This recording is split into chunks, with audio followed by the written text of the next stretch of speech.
മൂസാ നബി ചെന്ന് നസീഹത്ത് നടത്തുമ്പോ ദഅവത്ത് നടത്തുമ്പോ പടച്ചവനെ ഫിറഔൻ അവിടുന്ന് പുച്ഛിക്കുകയാണ്, അവിടുന്ന് നിസാരമാക്കി കളയുകയാണ്.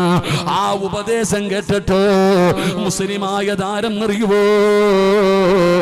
ആ ഫിറഔനിന്റെ കൊട്ടാരത്തിൽ ജോലി ചെയ്യുന്ന മഹദിയാണ് മാസിത്താ ബീബി റളിയല്ലാഹു തആല അൻഹാ.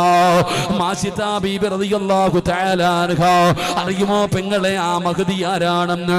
മാസിത്താ ബീബിയുടെ ചരിത്രം പഠിച്ചിട്ടുണ്ടോ? നീ ആവശ്യമില്ലാതെ ഒരുപാട് ചരിത്രം പഠിക്കുന്നവരാണല്ലോ. എങ്കിലും മാസിത്ത എന്ന് പറയുന്ന ഒരു പെണ്ണിന്റെ ചരിത്രം പഠിക്കടേ. ആരാണ് മാസിത്ത എന്നറിയുമോ? ഫിറഔനിന്റെ കൊട്ടാരത്തിൽ ജോലി ചെയ്യുന്ന പെണ്ണാണ് മാസിത്ത. മൂസാ നബി അലൈഹിസ്സലാമിന്റെ ദഅവത്ത് കേട്ടപ്പോ, മൂസാ നബി പറയുന്നത് കേട്ടപ്പോ മാസിത്ത ബീബി റളിയല്ലാഹു തആല അൻഹാ തന്റെ പ്രിയപ്പെട്ട